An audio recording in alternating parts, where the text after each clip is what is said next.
اللهم صل على محمد وعلى آل محمد كما صليت على إبراهيم وعلى آل إبراهيم إنك حميد مجيد. اللهم بارك على محمد وعلى آل محمد كما باركت على إبراهيم وعلى آل إبراهيم إنك حميد مجيد. أما بعد، فإن خير الحديث كتاب الله، وخير الهدي هدي محمد صلى الله عليه وسلم، وشر الأمور محدثاتها، وكل محدثة بدعة، وكل بدعة ضلالة، وكل ضلالة في النار. أعوذ بالله من الشيطان الرجيم. يا أيها الذين آمنوا اتقوا الله حق تقاته ولا تموتن إلا وأنتم مسلمون. يا أيها الذين آمنوا اتقوا الله وقولوا قولا سديدا يصلح لكم أعمالكم ويغفر لكم ذنوبكم، ومن يطع الله ورسوله فقد فاز فوزا عظيما. أعوذ بالله من الشيطان الرجيم. وربك يخلق ما يشاء ويختار ما كان لهم الخيرة سبحان الله وتعالى عما يشركون.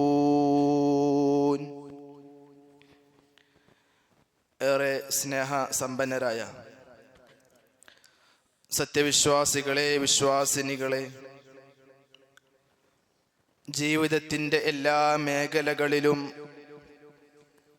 നമ്മെ സൃഷ്ടിച്ചു പരിപാലിച്ചു കൊണ്ടിരിക്കുന്ന അല്ലാഹു സുബ്ഹാനഹു വ തആലയുടെ കൽപ്പനാ നിർദ്ദേശങ്ങൾ പാലിച്ചുകൊണ്ട് യഥാർത്ഥ വിശ്വാസികളായി ജീവിക്കുവാൻ ശ്രമിക്കണമേ എന്ന് ആമുഖമെന്നോണം അതർഹിക്കുന്ന ഗൗരവത്തോടെ തന്നെ എന്നെയും നിങ്ങളെയും ഓർമ്മപ്പെടുത്തുകയാണ്. അല്ലാഹു സുബ്ഹാനഹു വ തആല നമുക്ക് അതിനുള്ള തൗഫീഖ് നൽകുമാറാകട്ടെ. നമുക്കിടയിൽ പല നിലക്കുമുള്ള പ്രയാസങ്ങൾ അനുഭവിക്കുന്ന ഒരുപാട് ആളുകളുണ്ട്. എല്ലാവർക്കും എല്ലാ നിലക്കുമുള്ള പ്രയാസങ്ങളിൽ നിന്നും അല്ലാഹു സുബ്ഹാനഹു വ തആല മോചനം നൽകി അനുഗ്രഹിക്കുമാറാകട്ടെ. മഹാനായ റസൂൽ കരീം സ്വല്ലല്ലാഹു അലൈഹി വസല്ലം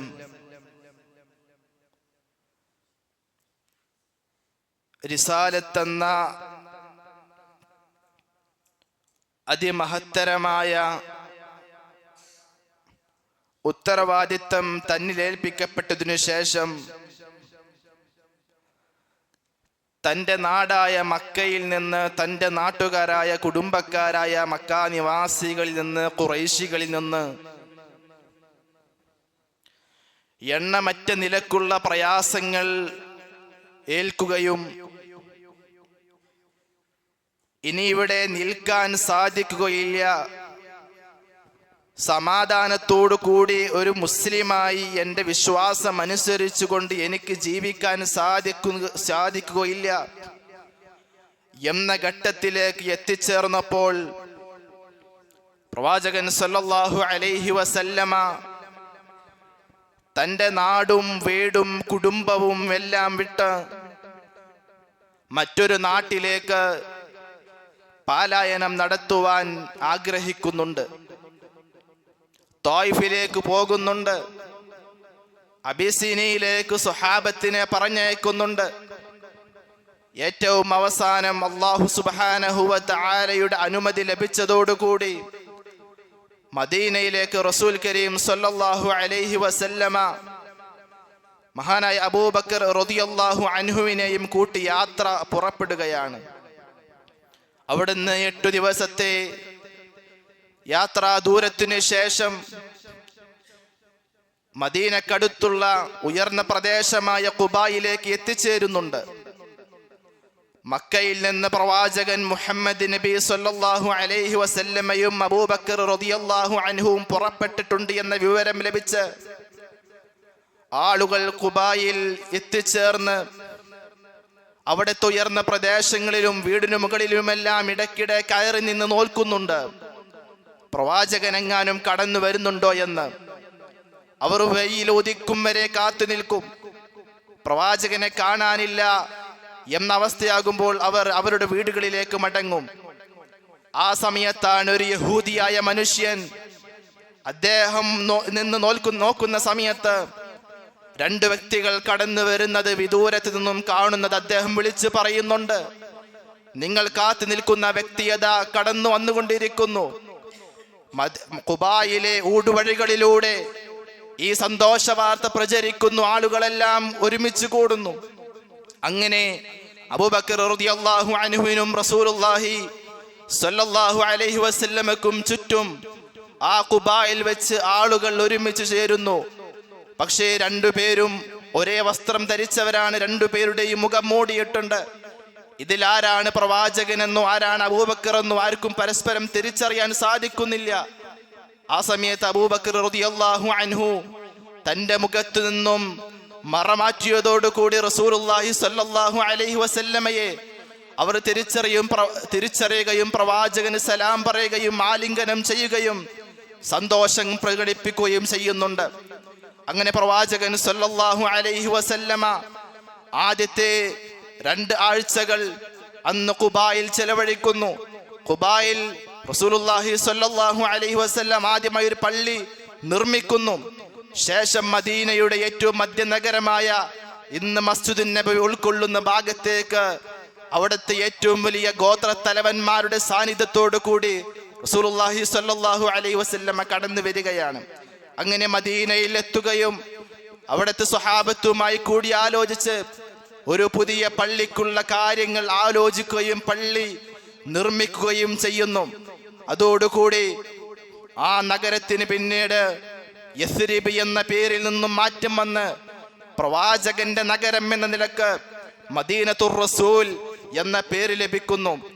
അങ്ങനെ റസൂലുള്ളാഹി സ്വല്ലല്ലാഹു അലൈഹി വസല്ലമയുടെ 10 വർഷക്കാലത്തെ മദീന ജീവിതം, സഹോദരങ്ങളെ, മദീന എന്നത് ഒരു അത്ഭുതമാണ്. മദീന എന്നത് ഒരു അനുഭൂതിയാണ്. മദീന എന്നത് വിശ്വാസികളുടെ ഒരു സ്വപ്നമാണ്. അല്ലാഹു സുബ്ഹാനഹു വ തആല പറഞ്ഞുവല്ലോ, വറബ്ബുക യഖ്ലുഖു മാ യശാഉ വയഖ്താർ. അല്ലാഹു സുബ്ഹാനഹു വ തആല അവൻ സൃഷ്ടിക്കുകയും എന്നിട്ട് ആ സൃഷ്ടിച്ചതിൽ നിന്നും ചില കാര്യങ്ങളെ, ചിലതിനെ അവൻ പ്രത്യേകം തിരഞ്ഞെടുക്കുകയും ചെയ്യുന്നു. അല്ലാഹു സുബ്ഹാനഹു വ തആല മലക്കുകളെ സൃഷ്ടിച്ചു. ആ മലക്കുകളിൽ നിന്ന് ഏറ്റവും ശ്രേഷ്ഠനായി മഹാനായ ജിബ്രീൽ അലൈഹിസ്സലാമിനെ തിരഞ്ഞെടുക്കുന്നു. മനുഷ്യരെ സൃഷ്ടിക്കുന്നു. മനുഷ്യരിൽ ഏറ്റവും ശ്രേഷ്ഠരായി പ്രവാചകന്മാരെ തിരഞ്ഞെടുത്തു. ആ പ്രവാചകന്മാരിൽ നിന്നും ഏറ്റവും ശ്രേഷ്ഠരായി ഉലുൽ അസ്മിന്റെ നൂഹ്, ഇബ്രാഹിം, മൂസ, ഈസ, മുഹമ്മദ് നബി അലൈഹിമുസ്സലാത്തു വസ്സലാം 5 പ്രവാചകന്മാരെ തിരഞ്ഞെടുക്കുന്നു. ആ 5 പ്രവാചകന്മാരിൽ നിന്നും മുഹമ്മദ് നബി സല്ലല്ലാഹു അലൈഹി വസല്ലമയെ പ്രത്യേകം ശ്രേഷ്ഠനാക്കുന്നു. അല്ലാഹു സുബ്ഹാനഹു വ തആല സ്ത്രീകളെ സൃഷ്ടിച്ചു.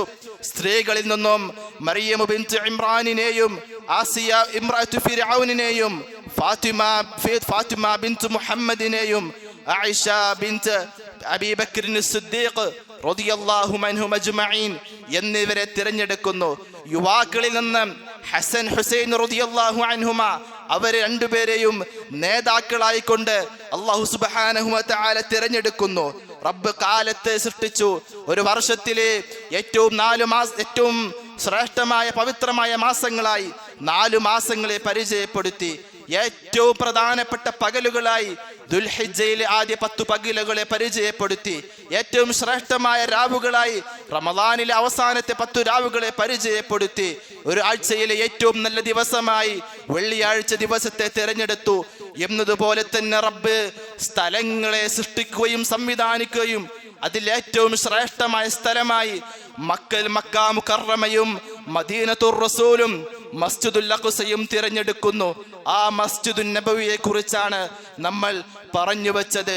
അല്ലാഹു സുബ്ഹാനഹു വ തആലയുടെ പ്രത്യേകം തൗഫീഖ് ലഭിച്ച ആളുകൾക്ക് മാത്രമുള്ള വലിയ ഭാഗ്യമാണ് മദീന സന്ദർശിക്കുക എന്നത്, മദീനയിൽ താമസിക്കുവാൻ കഴിയുക എന്നത്. എന്തുകൊണ്ട്? റസൂലുള്ളാഹി സ്വല്ലല്ലാഹു അലൈഹി വസല്ലമ പറയുന്നുണ്ട്, അതേ തുഫ്തഹുൽ യമനു ഫയഅതി ഖൗമുൻ യുബിസ്സൂൻ, യമനിന് ഒരു കാലത്ത് പ്രതാപം ലഭിക്കും, അവർക്ക് വിജയം ലഭിക്കും. ആ സമയത്ത് മദീനയിൽ താമസിക്കുന്ന പല ആളുകളും അവർ ഏറ്റവും നല്ല സുഖങ്ങളും സൗകര്യങ്ങളും കാണുമ്പോൾ മദീനയിൽ നിന്നും യമനിലേക്ക് യാത്ര ചെയ്യും. പക്ഷേ വൽ മദീനതു ഖൈറുൽ ലഹും ലൗ കാനൂ യഅലമൂൻ, മദീനയാണ് അവർക്ക് ഖൈറെന്ന് അവരൊന്ന് അറിഞ്ഞിരുന്നെങ്കിൽ എന്ന് റസൂലുള്ളാഹി സ്വല്ലല്ലാഹു അലൈഹി വസല്ലമ എവിടെയും അവസാനിപ്പിച്ചില്ല, വീണ്ടും പറഞ്ഞു വതുഫ്തഹു ശാമു ഫയഅതി ഖൗമുൻ യുബിസ്സൂൻ, ഷാമിന് വിജയം ലഭിക്കും, ഷാമിന് പ്രതാപം ലഭിക്കും. അന്നും ആളുകൾ ഷാമിലേക്ക് യാത്ര ചെയ്യാൻ നോക്കും. പക്ഷേ അവർ അറിഞ്ഞിരുന്നുവെങ്കിൽ വൽ മദീനതു ഖൈറുൽ ലഹും ലൗ കാനൂ യഅലമൂൻ. അതോടൊപ്പം തന്നെ വതുഫ്തഹുൽ ഇറാഖു ഫയഅതി ഖൗമുൻ യുബിസ്സൂൻ, ഇറാഖിന് പ്രതാപം ലഭിക്കുന്ന ഒരു കാലം വരും, അന്ന് പലരും ഇറാഖിലേക്ക് താമസം മാറ്റുവാൻ നോക്കും. പക്ഷേ അവർ അറിഞ്ഞിരുന്നുവെങ്കിൽ വൽ മദീനതു ഖൈറുൽ ലഹും ലൗ കാനൂ യഅലമൂൻ, അവർക്ക് ജീവിക്കാൻ താമസിക്കാൻ ഏറ്റവും ഉത്തമമായ ഇടം മദീനയാണ് എന്ന് അവർ അറിഞ്ഞിരുന്നുവെങ്കിൽ എന്ന് റസൂലുള്ളാഹി സ്വല്ലല്ലാഹു അലൈഹി വസല്ലമ പറഞ്ഞു വെക്കുകയാണ്. പ്രവാചകൻ വീണ്ടും പറഞ്ഞു മനിസ്തതഅ അൻ യമൂത ബിൽ മദീനതി ഫൽയമുത് ബിഹാ, ആർക്കെങ്കിലും മദീനയിൽ വെച്ച് മരണപ്പെടുവാൻ സാധിക്കുമെങ്കിൽ അവൻ മദീനയിൽ വെച്ച് മരണപ്പെടട്ടെ, അവനക്കതിന് സാധിക്കട്ടെ. ഫഇന്നി അശ്ഫഉ ലിമൻ യമൂതു ബിഹാ, മദീനയിൽ വെച്ച് മരണപ്പെടുന്നവർക്ക് ഞാൻ പരലോകത്ത് ശുപാർശ പറയുമെന്ന് റസൂലുള്ളാഹി സ്വല്ലല്ലാഹു അലൈഹി വസല്ലമ. അതുകൊണ്ട് തന്നെ മഹാനായ ഉമർ റളിയല്ലാഹു അൻഹു പ്രാർത്ഥിച്ചിരുന്നു, അല്ലാഹുമ്മ ർസുഖ്നി ഷഹാദതൻ ഫീ സബീലിക്, അല്ലാഹുവേ എനിക്ക് നിന്റെ മാർഗത്തിൽ ഷഹീദാകുവാനുള്ള ഭാഗ്യം നീ നൽകണമേ. വജ്അൽ മൗതി ഫീ ബലദി റസൂലിക്, എൻ്റെ മരണം നീ നിന്റെ റസൂലിന്റെ നാട്ടിൽ വെച്ചാക്കണമേ എന്ന് ഉമർ റളിയല്ലാഹു അൻഹു പ്രാർത്ഥിക്കാറുണ്ടായിരുന്നു എന്നാണ്. മാത്രമല്ല വീണ്ടും റസൂലുള്ളാഹി സ്വല്ലല്ലാഹു അലൈഹി വസല്ലം പറഞ്ഞു ലാ യസ്ബിറു അലാ ലഅവാഇഹാ വശദ്ദതിഹാ അഹദുൻ ഇല്ലാ കുന്തു ലഹു ഷഹീദൻ ഔ ഷഫീഅൻ യൗമൽ ഖിയാമ. ആരെങ്കിലും മദീനയിൽ താമസിക്കുകയും മദീനയുടെ കാലാവസ്ഥയിലെ പരീക്ഷണങ്ങളെയും പ്രയാസങ്ങളെയും തരണം ചെയ്യുകയും ക്ഷമിക്കുകയും ചെയ്താൽ അവർക്ക് ഞാൻ പരലോകത്തെ സാക്ഷിയായി അല്ലെങ്കിൽ അവർക്ക് ഞാൻ ശുപാർശകനായി നിൽക്കുമെന്ന് റസൂൽ കരീം സല്ലല്ലാഹു അലൈഹി വസല്ലമ പറഞ്ഞു വെക്കുന്നു. അഥവാ സഹോദരങ്ങളെ, ലോകത്ത് ജീവിക്കാൻ ഏറ്റവും സുരക്ഷിതമായ, ഏറ്റവും സമാധാനം നിറഞ്ഞ, ഏറ്റവും മഹത്വം നിറഞ്ഞ നാടാണ് റസൂലുള്ളാഹി സല്ലല്ലാഹു അലൈഹി വസല്ലമയുടെ നാടായ മദീന.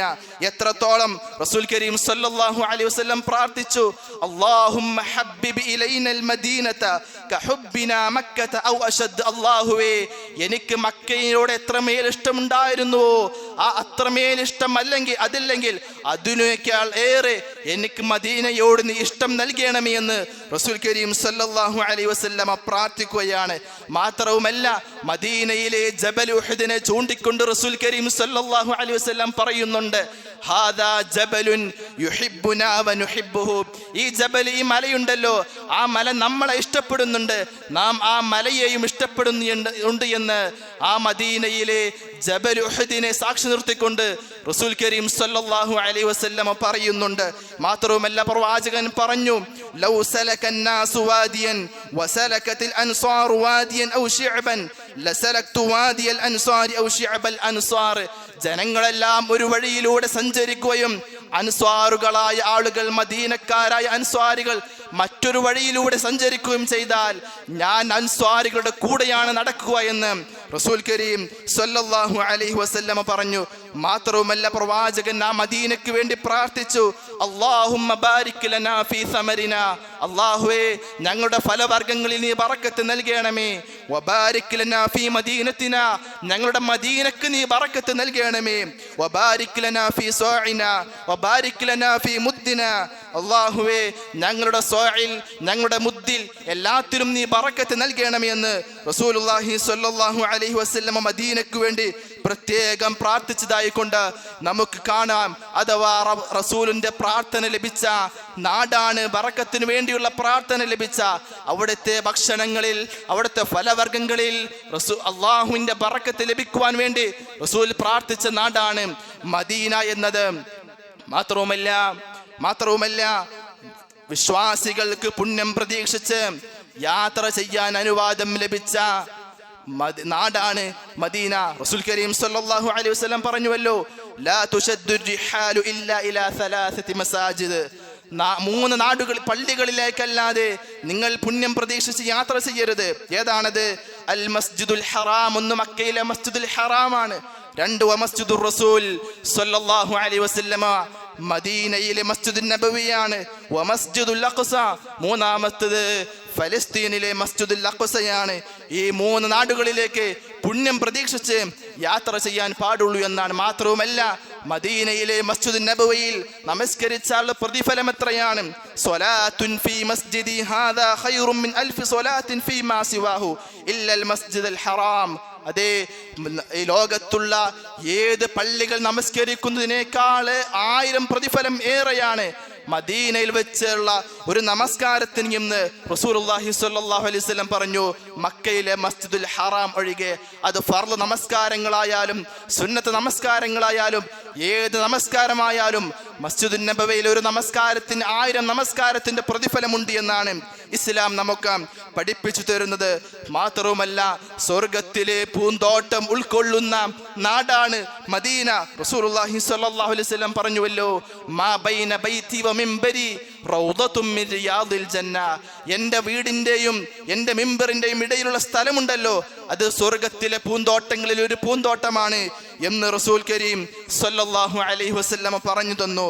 മാത്രവുമല്ല ആരെങ്കിലും അല്ലാഹുവിൻ്റെ റസൂലിൻ്റെ മദീനത്തെ പള്ളിയിലേക്ക് ദീൻ പഠിപ്പിക്കാനോ വന്നാൽ, മൻ ജാഅ മസ്ജിദനാ ഹാദാ ലിയതഅല്ലമ ഖൈറൻ ഔ യുഅല്ലിമഹു കാന കൽ മുജാഹിദി ഫീ സബീലില്ലാഹ്.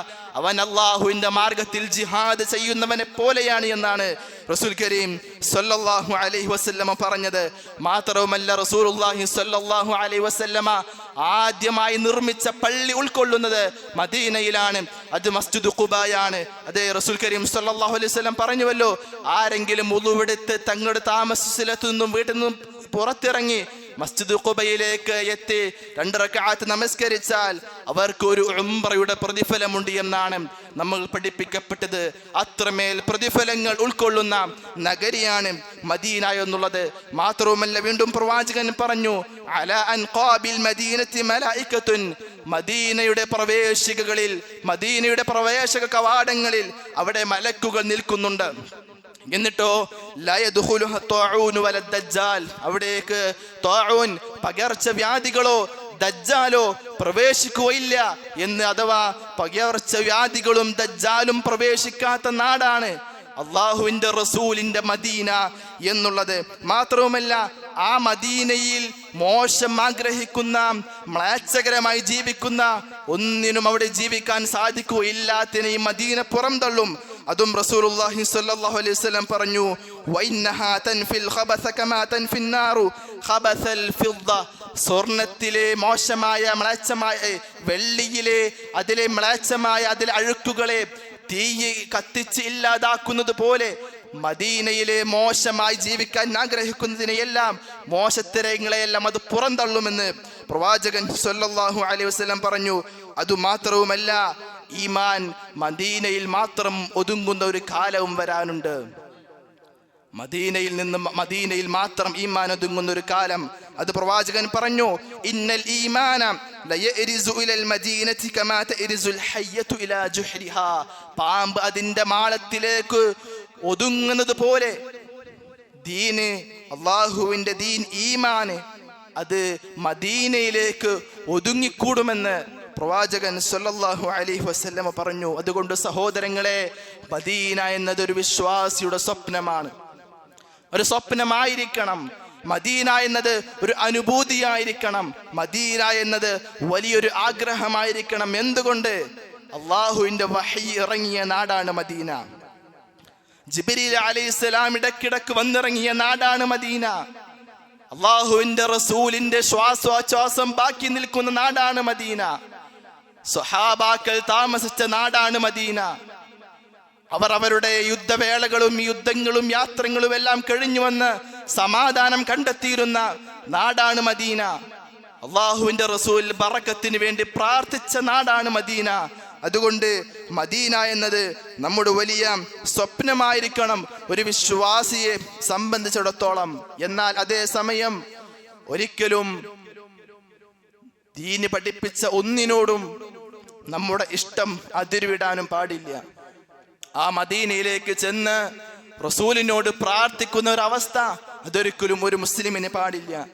മദീനയിൽ ഒരു ഖബറും ഉയർത്തപ്പെട്ടിട്ടില്ല. എല്ലാം ഇസ്ലാം പഠിപ്പിച്ച അളവില് അവിടെ കാര്യങ്ങൾ നടക്കുന്നുള്ളൂ. പ്രവാചകന്റെ ഖബറിനരികിൽ ചെന്ന് പ്രവാചകനോടോ അവിടുത്തെ അബൂബക്കർ റളിയല്ലാഹു അൻഹുവിനോടോ ഉമർ റളിയല്ലാഹു അൻഹുവിനോടോ അവരോട് പ്രാർത്ഥിക്കാനോ സഹായം ചോദിക്കാനോ പാടില്ല. അവിടുത്തെ മണ്ണെടുത്ത് പ്രത്യേകം തബറക്ക് ബറക്കത്തെടുക്കുന്ന ഒരു സംവിധാനം അത് ഇസ്ലാമിലില്ല. എത്രത്തോളം എന്നാൽ മദീനയിലേക്ക് പല ആളുകളും എത്തുമ്പോൾ അവിടുത്തെ 40 ജമാഅത്തിന് കൃത്യമായി കൊണ്ട് പങ്കെടുത്താൽ അവർക്കുള്ള പ്രത്യേകം പ്രതിഫലം പോലും പഠിപ്പിക്കപ്പെടാറുണ്ട്. ഏതാണ് ഒരു ഹദീസ്? മൻ സ്വല്ല ഫീ മസ്ജിദി 40 സ്വലാത്തൻ ലാ യഫൂതുഹു സ്വലാത്തുൻ. ആരെങ്കിലും എൻ്റെ പള്ളിയിൽ വന്ന് 40 നമസ്കാരം നിർവഹിച്ചാൽ, ഒരു നമസ്കാരം വിട്ടുപോകാതെ 40 നമസ്കാരം ലഭിച്ചാൽ, കുതിബത് ലഹു ബറാഅത്തും മിനന്നാർ, അവർക്ക് നരകത്തിൽ നിന്നും മോചനം രേഖപ്പെടുത്തപ്പെടും. വനജാതും മിനൽ അദാബ്, ശിക്ഷയിൽ നിന്നും രക്ഷ ലഭിക്കും. വബരിഅ മിനൻ നിഫാഖ്, നിഫാഖിൽ നിന്ന് അവനക്ക് മോചനം ലഭിക്കുമെന്നൊരു ഹദീസ് പറഞ്ഞുകൊണ്ട് പല ആളുകളും മദീനയിൽ 8 ദിവസമൊക്കെ പ്രത്യേകം നിന്നുകൊണ്ട് 40 നമസ്കാരത്തിന് പ്രത്യേകത കൽപ്പിച്ച് നമസ്കാരം നിർവഹിക്കാറുണ്ട്. തെറ്റിദ്ധാരണ കൊണ്ടാണ്. ഈ ഹദീസ് ദഈഫാണ്, ദുർബലമാണ്, സ്ഥിരപ്പെട്ട ഹദീസല്ല എന്ന് നമ്മൾ മനസ്സിലാക്കണം. അതേസമയം ഒരു വിശ്വാസിക്ക് 40, 50, 60, 100, 1000 എത്ര വേണമെങ്കിലും നമസ്കരിക്കാം ആ റസൂലിന്റെ പള്ളിയിൽ. പക്ഷേ ഒരു പ്രത്യേകം എണ്ണം കണക്കാക്കിയുള്ള നമസ്കാരം അത് ശരിയായ രീതിയല്ല എന്ന് മാത്രമല്ല, നമ്മൾ ആ നമസ്കരിച്ചതിലൂടെ ഒരു പക്ഷെ നമുക്ക് കുറ്റം ലഭിക്കുവാൻ വരെ കാരണമായി തീരുമെന്ന് നമ്മൾ ഗൗരവത്തോടു കൂടി തിരിച്ചറിയേണ്ടതുണ്ട്. അതുകൊണ്ട് നന്മയിൽ മുന്നേറുക, അള്ളാഹുവിന്റെ പ്രവാചകന്റെ നാട്ടിലേക്ക് യാത്ര ചെയ്യുക എന്നത്, അവിടെ അല്പ ദിവസമെങ്കിലും താമസിക്കുക എന്നത്, ഇബാദത്തിന് വേണ്ടി ജീവിതത്തിലെ തിരക്കുകളെല്ലാം മാറ്റിവെച്ചുകൊണ്ട് ഒരു റമദാനിൽ ഞാൻ മദീനയിൽ താമസിക്കുന്നു, അതല്ലെങ്കിൽ റമദാനിന്റെ അവസാനത്തെ പത്തിൽ, ഈ വരുന്ന റമദാനിന്റെ അവസാനത്തെ പത്തിൽ ഞാൻ മദീന തിരഞ്ഞെടുക്കുന്നു എന്ന് പറഞ്ഞ് എല്ലാ തിരക്കുകളും മാറ്റിവെച്ച് അള്ളാഹുവിന്റെ ദീനിന്റെ മാർഗത്തിൽ പുറപ്പെടുന്നു. എന്തിന്? മദീനയിൽ താമസിക്കാൻ, അവിടുത്തെ പ്രതിഫലം നേടാൻ, അവിടെ തറാവീഹ് നമസ്കരിക്കാൻ, അവിടെ നോമ്പ് നോൽക്കാൻ, അവിടുത്തെ പ്രതിഫലം ബറക്കത്തും കരസ്ഥമാക്കാൻ. അങ്ങനെയുള്ള സ്വപ്നങ്ങളാണ് നമുക്ക് വേണ്ടത്. ഉംറ അത് നമ്മുടെ വലിയ ആഗ്രഹമായിരിക്കണം. ഹജ്ജ് നമ്മുടെ വലിയ സ്വപ്നമായിരിക്കണം. വെറും കേവലം സ്വപ്നം എന്നതിലുപരി അള്ളാഹുവിനോട് ആത്മാർത്ഥമായി പ്രാർത്ഥിച്ച് അതിനു വേണ്ടി ഒരുങ്ങി പുറപ്പെടുന്ന സാഹചര്യം വിശ്വാസികൾ എന്ന നിലക്ക് നമുക്ക് ബോധപൂർവം ഉണ്ടാകേണ്ടതുണ്ട്. അല്ലാഹു സുബ്ഹാനഹു വ തആല ആ നിലക്ക് അവന്റെ സജ്ജനങ്ങളായി ജീവിക്കുവാനുള്ള തൗഫീഖ് നമുക്കെല്ലാം നൽകി അനുഗ്രഹിക്കുമാറാകട്ടെ.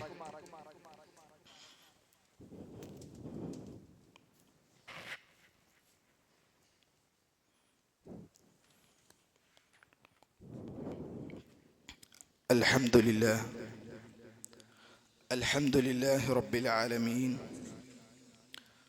والعاقبة للمتقين ولا عدوان إلا على الظالمين. അള്ളാഹുവിനെ സൂക്ഷിച്ച് ജീവിക്കണമേ എന്നൊരിക്കൽ കൂടി എന്നെയും നിങ്ങളെയും ഓർമ്മപ്പെടുത്തുകയാണ്. അള്ളാഹു സുബ്ഹാനഹു വ തആല അനുഗ്രഹിക്കുമാറാകട്ടെ. ഇസ്ലാമിൽ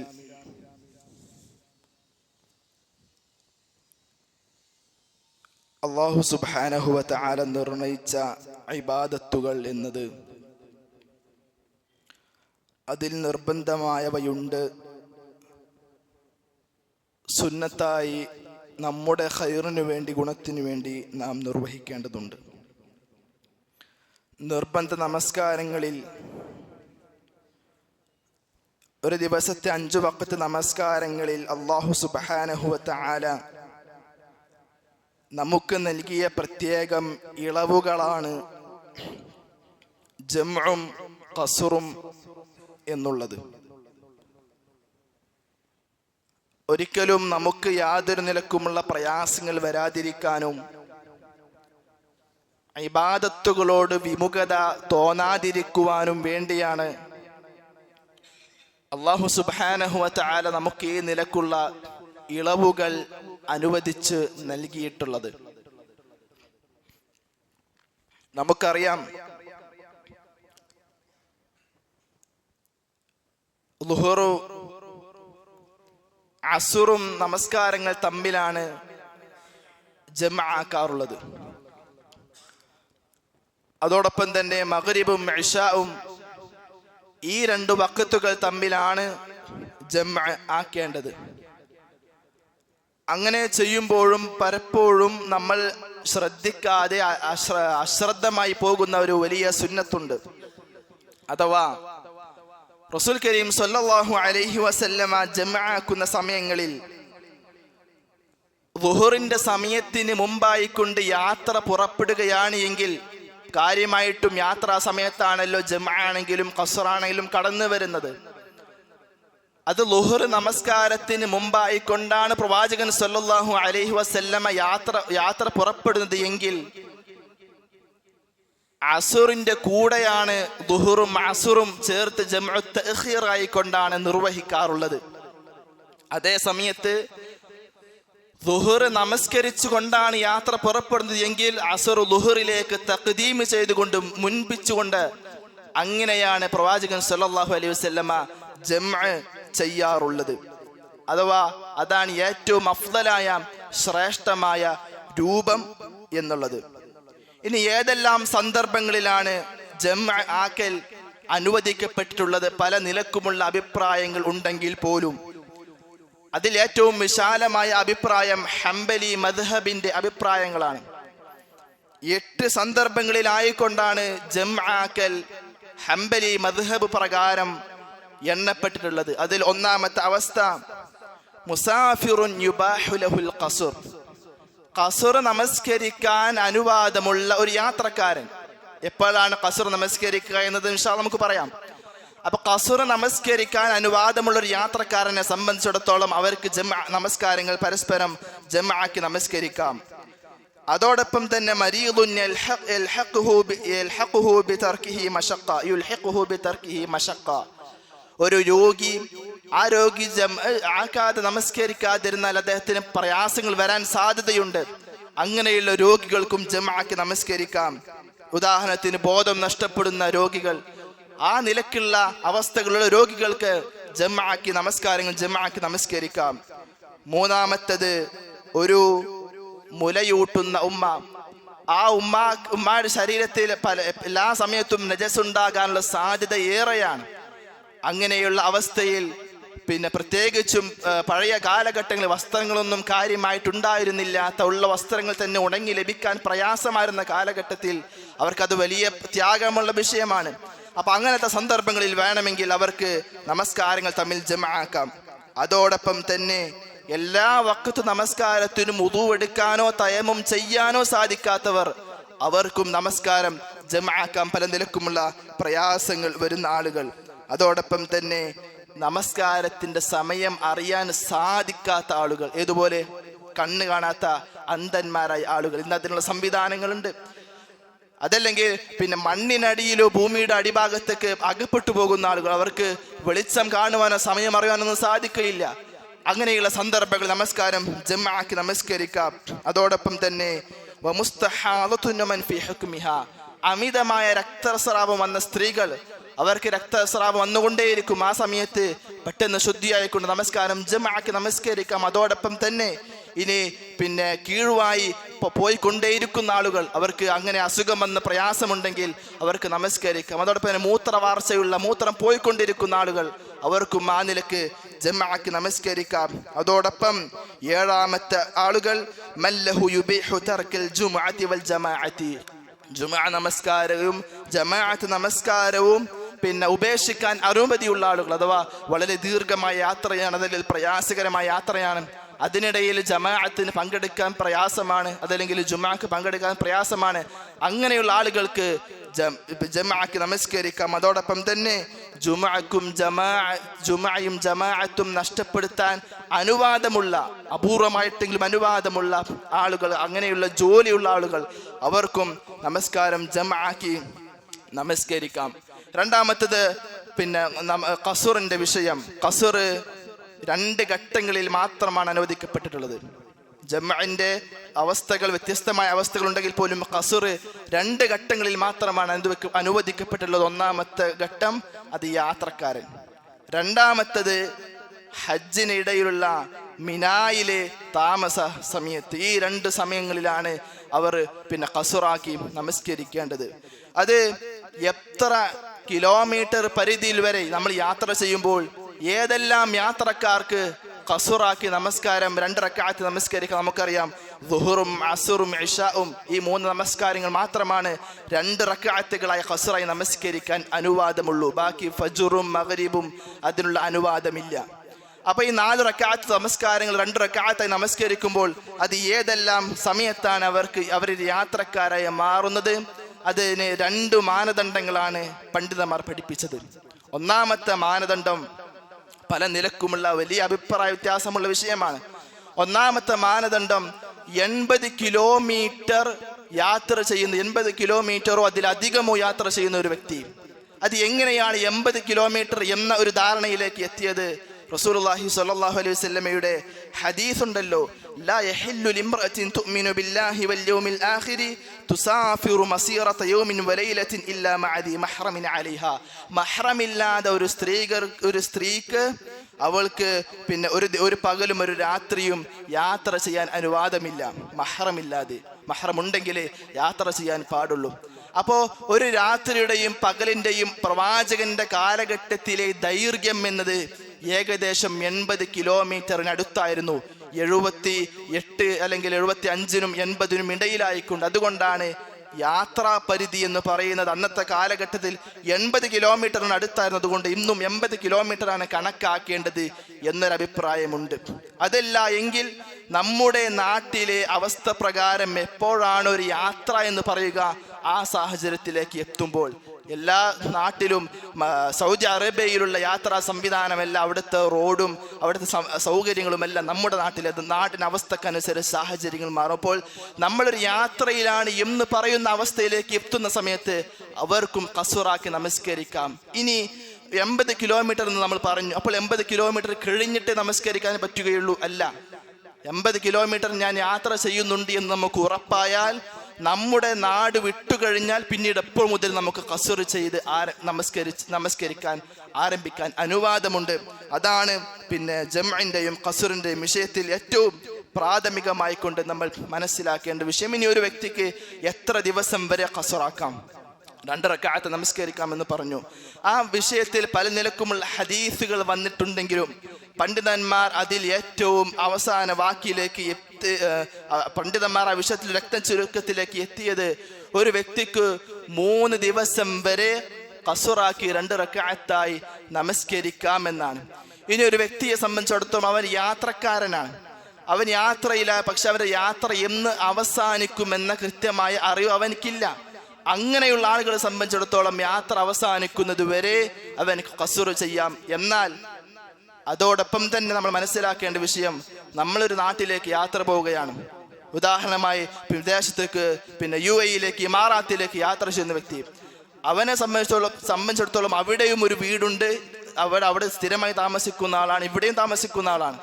2 നാടും അവന്റെ താമസ സ്ഥലമാണ് എങ്കിൽ അവൻ ആ ഖസ്റിന്റെ പരിധി അവനക്ക് ലഭിക്കുകയില്ല. കാരണം അവൻ അവിടത്തെയും താമസക്കാരനാണ്, ഇവിടത്തെയും താമസക്കാരനാണ്. നമസ്കാരം പൂർണ്ണമായി കൊണ്ട് നിർവഹിക്കണം. അതല്ലാതെ അവന് പിന്നെ സ്ഥിരമായി യാത്ര ചെയ്യുന്ന ഒരു പരിധിയിലുള്ള ആളുകൾക്ക് മാത്രമേ ഖസ്റിന്റെ ആനുകൂല്യം ലഭിക്കുകയുള്ളൂ എന്നുകൂടി നമ്മൾ മനസ്സിലാക്കുക.